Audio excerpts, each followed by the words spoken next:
Ready? Thanks for having us this morning. Introduce the team. I'm Les Thomas. This is Jeremy Marquise, landscape architect. Dylan Runwell is on the board of our amphitheater and also a mayor of St. Augustine Beach.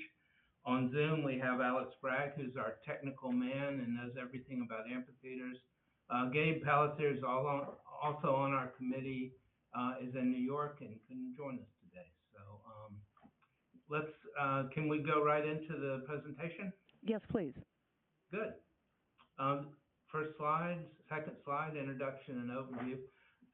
If you remember, we came down to see and met with the commissioners individually in December, and these are sort of a slide showing kind of what we thought was the most beneficial things they said. Shade is beneficial, sunset is an asset, amenities for guests are needed, meaning restrooms, concessions, a better back of house for artists, dressing rooms and restrooms, national, regional, and community acts is what you'd like to see, and being a good neighbor is important too, and that was where the sound kind of came in.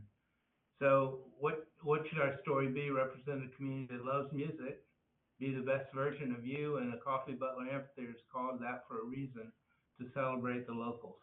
All comments that we've heard directly from you all, the commission. Mm-hmm. And this is just the overall view. You can see the sound is important, and the sound is done in the original scheme to keep it away from going into Bahama Village and to the Truman Complex. This is the civil engineering drawing where we started. Alan Perez gave us this.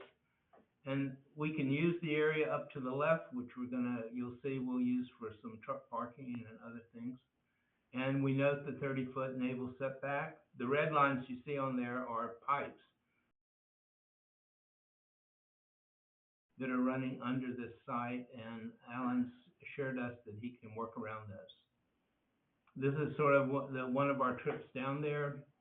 You can see the entry is simply a sign in a tent, and what we like to say is we like to have a reveal. We like to, when you walk into a place, you want to be excited and go, oh yeah, here we are. And this doesn't happen here. You just walk right into the audience. And the backdrop is important too, and sunset viewing is one of the most important things here. The slide on the bottom is really during the Willie Nelson, right before the Willie Nelson concert.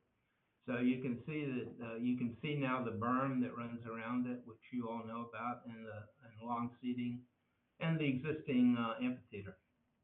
We're really just making those views great. The fact that this one's feel iconically Key West. So we did a number of schemes, and these are just some of them, and we wanted to include them just so you can see that we probably studied several different schemes. We ended up coming up with concept A and concept B. Concept A, we leave the existing stage, that's the one on the left, and we add a backup stage, we add bus and truck parking, and we add guest services out in the lawn area, but we leave the open area for where the sunset is. And scheme B was leaving the existing amphitheater, turning it into a small stage, and adding a whole new amphitheater facing sort of Fort Zachary. We chose to develop scheme A, and this is a good view of scheme A. You can see the main entrances. These numbers, the numbers you see on here, 1, 2, 3, 4, and 5, are going to be the views, the 3D views that we present at the end of the project here. But one is the entry. We're just creating an entry that feels like a real entry. You walk into there, and the next step is really a pre-event zone, is which we call it. That's where the food trucks would be. Also, a small stage that you could have events ahead of the main event, or it could simply be a place where you had an event and the main amphitheater isn't open. So it gives you some opportunities. If you let's go to the stage. We extended the stage, and we will explain that in our next slides. And right below 5, you see the back of house, which is truck parking, trailer parking, and the amenities you need in the back of house for artists. Out in the fields, there's the bleacher seating, there's 2 VIP seating areas on either side of the lawn. And those would be restrooms below, concessions below, and on top VIP suites. And we've added some bleacher seating, which you'll see in some of the other things. Just to show you what we did in the top slide, the black line is really the existing stage, and we figured out that it has a cantilever, so we can take that cantilever off. And then what we've done is add a full height stage, 40 foot to the grid where everything is hung. 10 feet above that is the roof, and we extended out about 21 feet. So we have what we consider a 35-foot wide stage now. And if you look at the left-hand drawing, you see the back of house stage, which would be added to the existing amphitheater. The right shows the plan of it. The yellow is the new stage. 10 feet out from the stage is an overhang for hanging lights and stuff. Behind the round part is the columns that you see in black are the existing amphitheater. We're leaving that in place, but we're adding to the sides the stage right and left. And then the slanted areas you see are really side screens, which would be for videos. We'll go back one.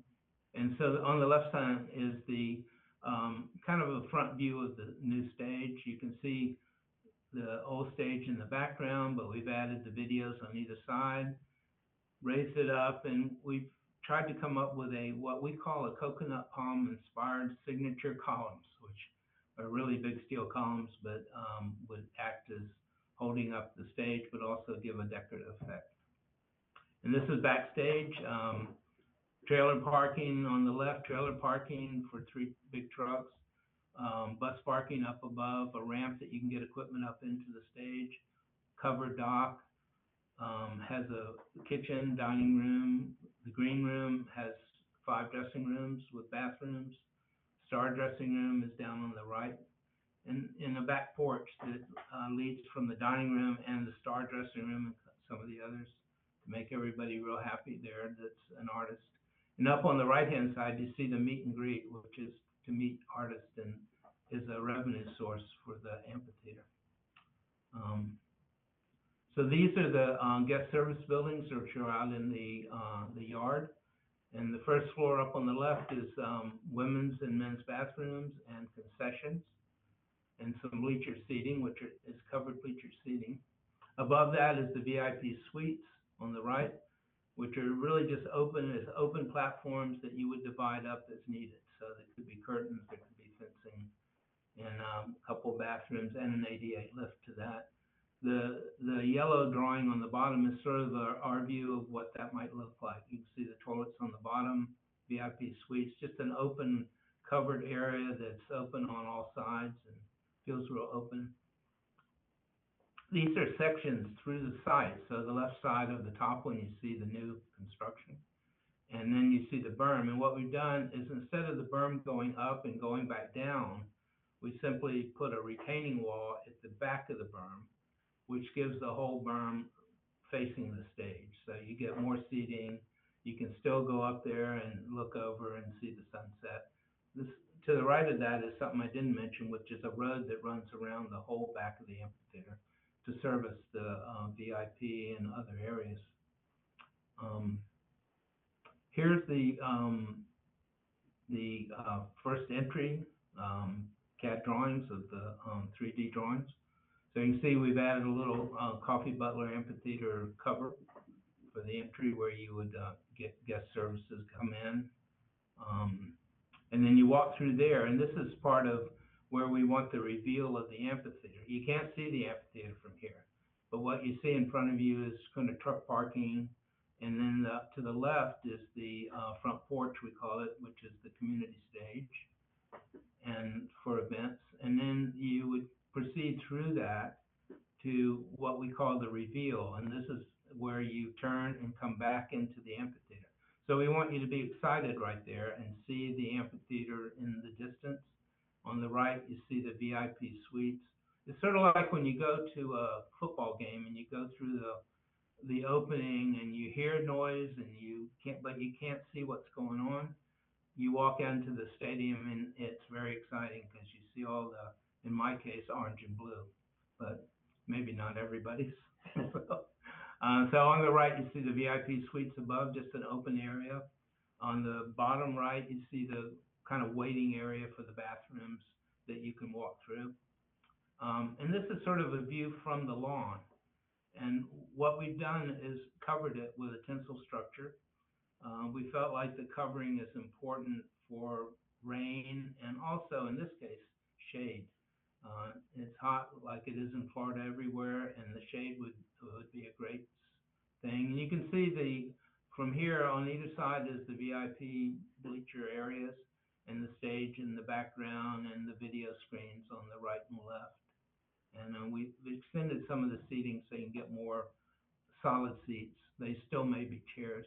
And this is kind of the big shot, which is, everything there has to do with the sunset. So this would be a view from the stage, and about the time of the sunset, hopefully it's going to set in between those two VIP suites and be a great ending to any of the shows that you have there, or in the middle of the show. I know everybody likes to turn around and watch the sunset. So anyway, this is that kind of concludes our presentation.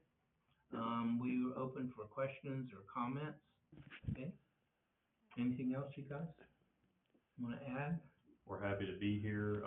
Definitely want to make sure this felt very Key West. You'll notice lots of palms. We want to make sure it felt like it was part of a garden that you're walking into, really framing those views of the Gulf. I mean, y'all have an amazing site. Yeah. We're happy to be working with it. Yep. Great. Thank you, gentlemen, for that presentation. Commissioners, questions? Yeah, Madam Mayor? Yes, Commissioner Weekly. Was there discussion held with Ram's Head? Yes. Yeah. Yes. So, We did talk to Bill and Kelly. okay. Yeah, Commissioner- I know that was something we had asked you to do. I just wanted to make sure it, Yes, It happened. yes. They were in our original meetings Right. with Yes. the commission. yeah. But they've seen this presentation a couple of times as we developed through it. Yeah, Commissioner, they're present if you want to hear from them. Yeah, they're in the audience. I saw them there also. The other question I have is the cost of $30 million. Are you all paying for that and giving that as a gift to the city? No, I don't think we can do that. But I will say, Do you have recommendations for funding? Yeah, I would jump into the TDC, the amphitheater here in St. Johns County, St. Augustine, was bonded out through TDC money. And so over a 30-year bond, the TDC is paying back that money. So my suggestion, knowing the money that is sitting around there in Monroe County and Key West being the largest collector of TDD tax in Monroe County, my suggestion would be to work with the TDC on bonding this money out. thank you. Madam Mayor? Yes, Commissioner Wardlow? Yeah, I think I got a question for Ron. Anything we do, does this have to go through the Navy, the approval, or just the commission? They do have some stand down. I think this is LRA, so it's you sitting as the LRA, but they do have some standoff areas just from a logistical standpoint. Okay. But you present a good question, because I know they had some interest in what we're building and how far back we are. Right. But since it was given to us by the Navy, it has to go through the LRA. Yeah. Okay. And I think All that's why we have a LRA Yeah. representative Yeah, but I from the just Navy. wanted to make sure and let everybody know that we're not going to be the sole decision makers, that we have another step to go through. Right. And for the people in the audience and at home, the reason that we're looking into this is, first of all, it has tremendous potential. And we have always said that we would like to be the music capital of the southeast of the United States.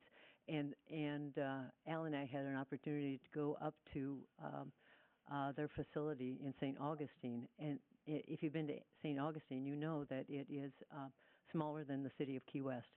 Their amphitheater, and you gentlemen can certainly avow to this better than I can, but the number that caught our ear was the fact that they generate $50 million a year back into their community.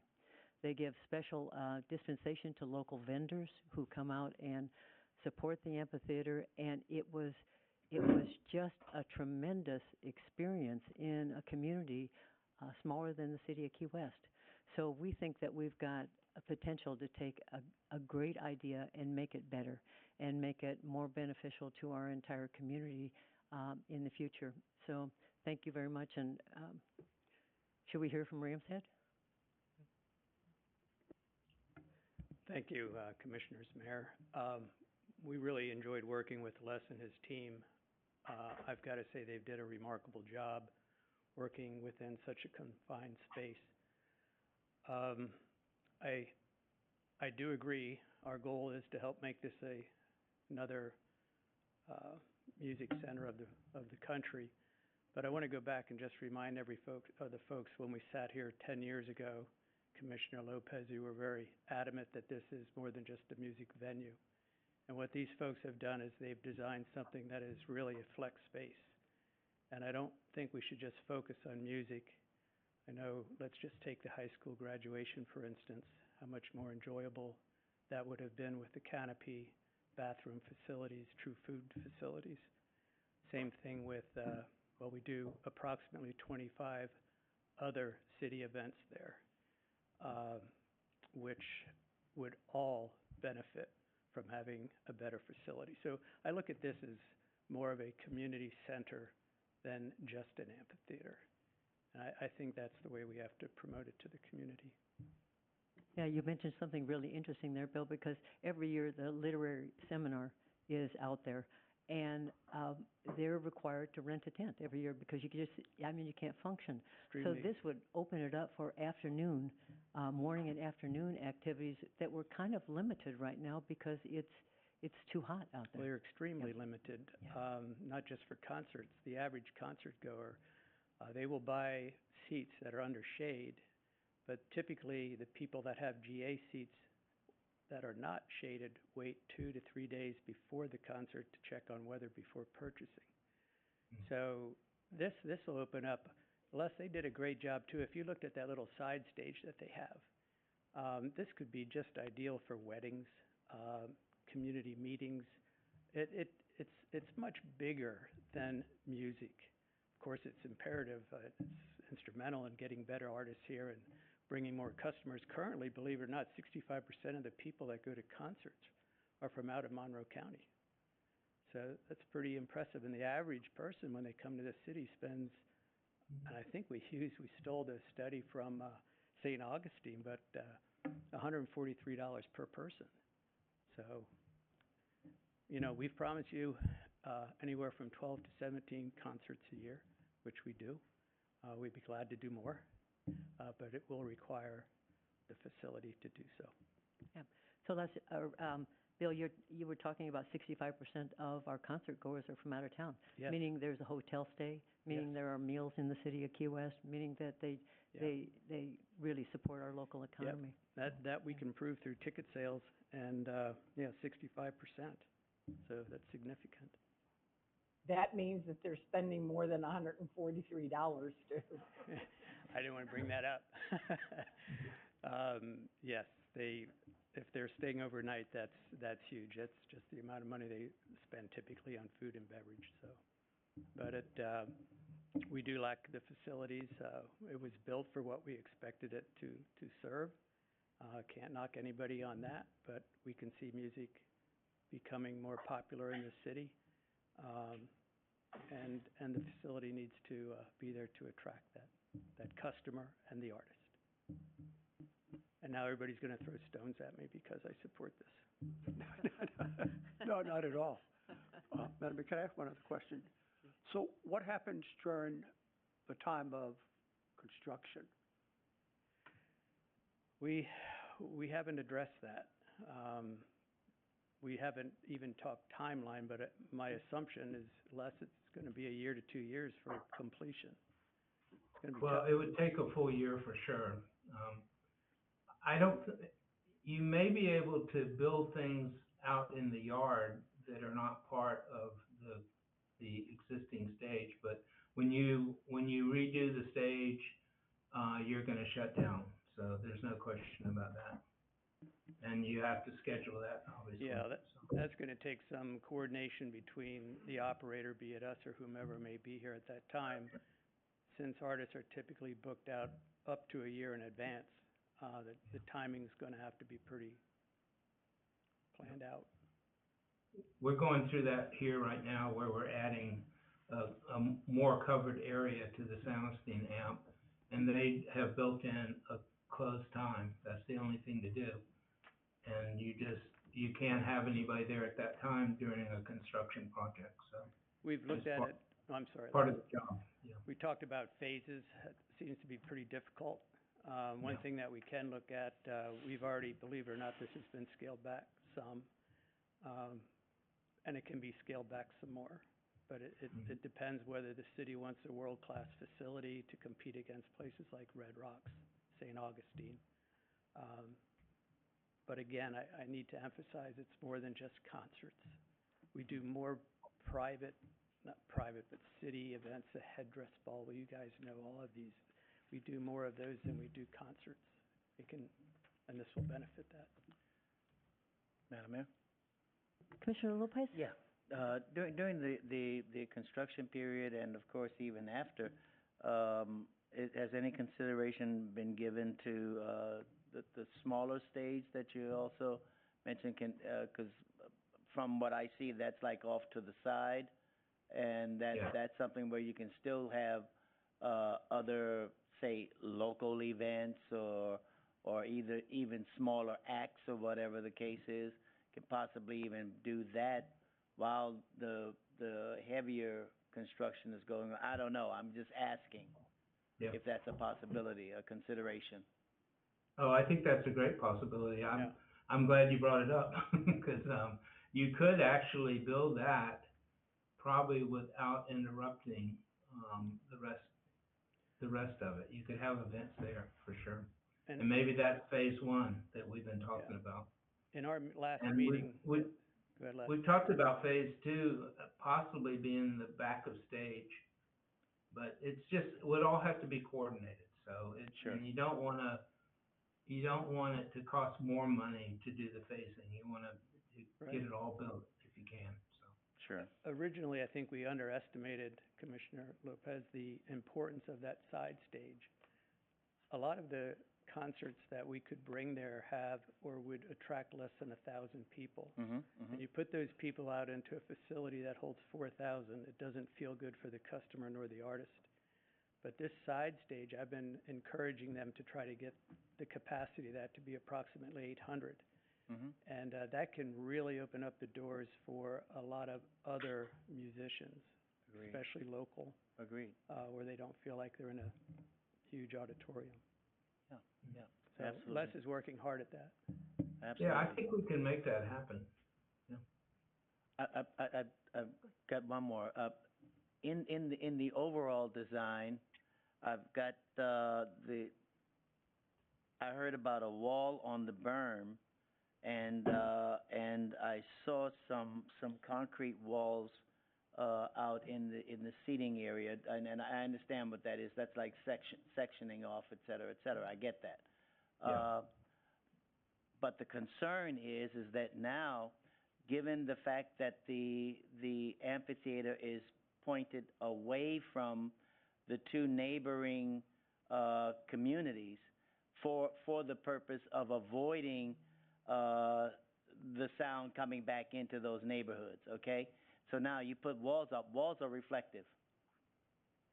Walls are sound reflective. Well, the wall at the back of the, go to the section, Jeremy, let's look at that. The wall at the back of the berm, see to the right, that wall would only come up 42 inches above the ground at the top. Okay. So really the wall is a retaining wall facing towards the naval base would be the most of the wall.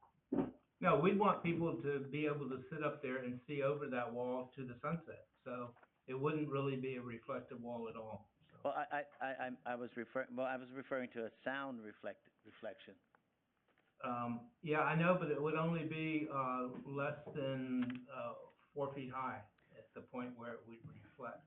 Commissioner It's Lopez. at the top of the berm, so it's just, I mean, it could be, and it actually could be a fence an open fence rather than a wall if we want to. You just need protection there so people don't fall I get off. that.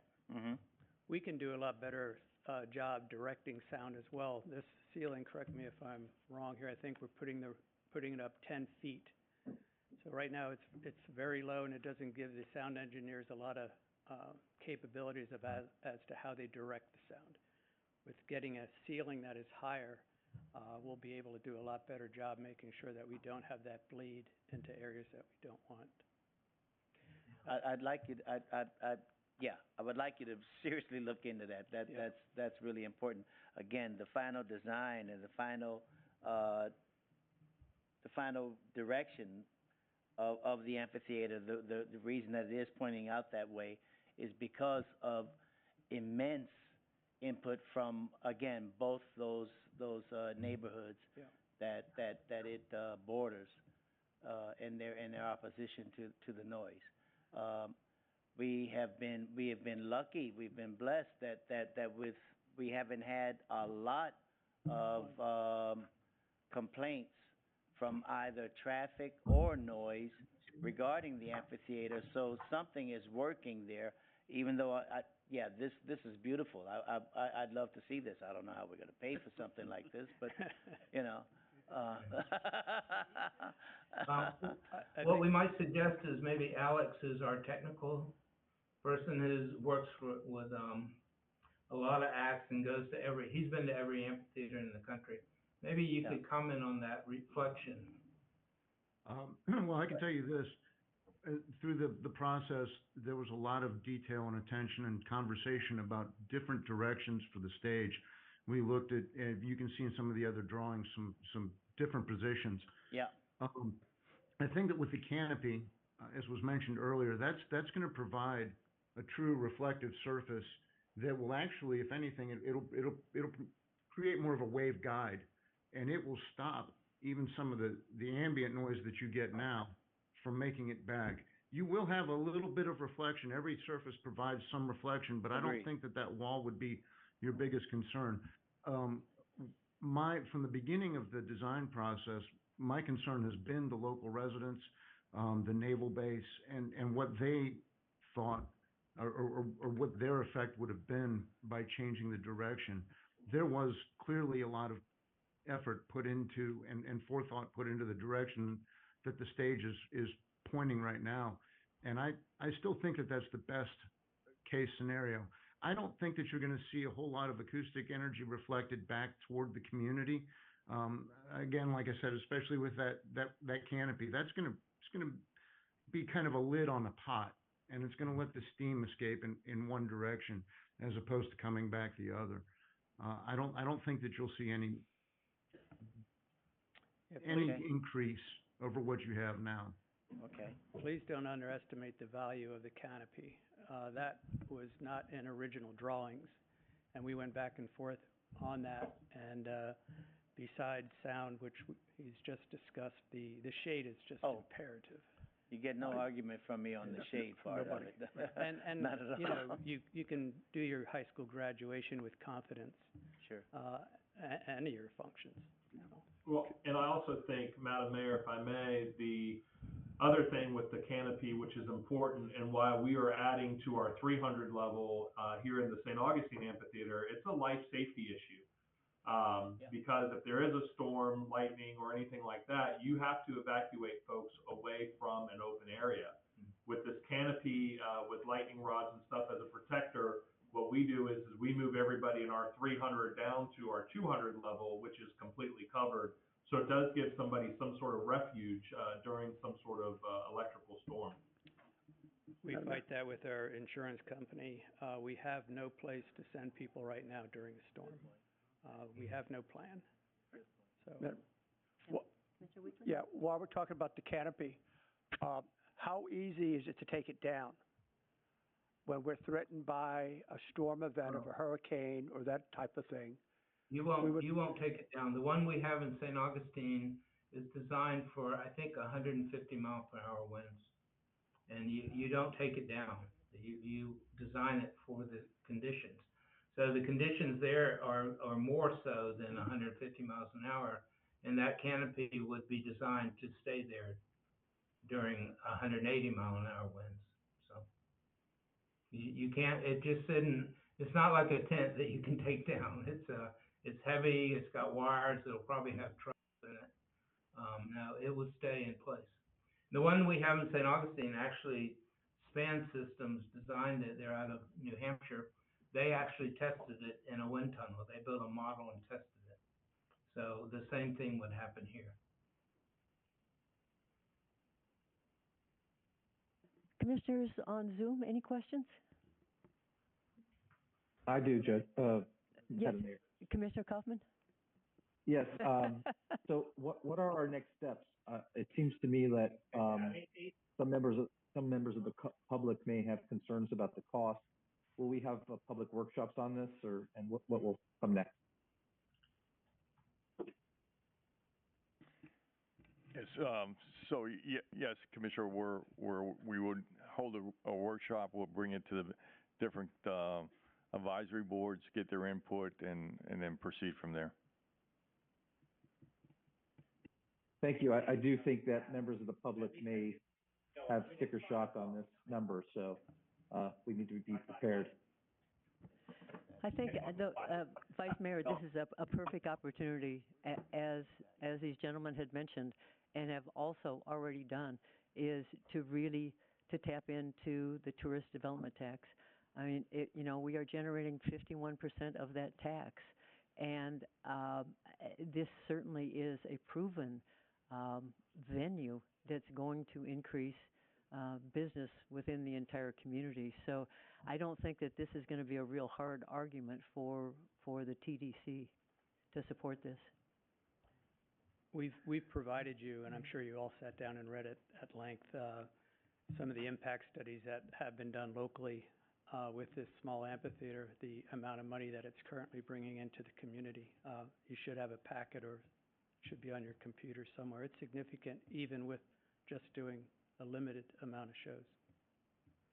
Good sales material, and it's got backup. It's not something that we just picked out of the air. We've used St. Augustine as an example, as well as Live Nation, world's largest promoter, and a private NEVA who represents all private concert promoters throughout the country. They all agree with these impact numbers. Thank you very much, and thank you, Bill, for hanging with us. Thank you. Sure. And for your input. It was terrific. Thank you. Thank you. Thank you. Okay. Carrie, does anybody want a 5-minute break? Anybody ready? We're going to take a 5-minute break, and then we'll come back and finish up the agenda.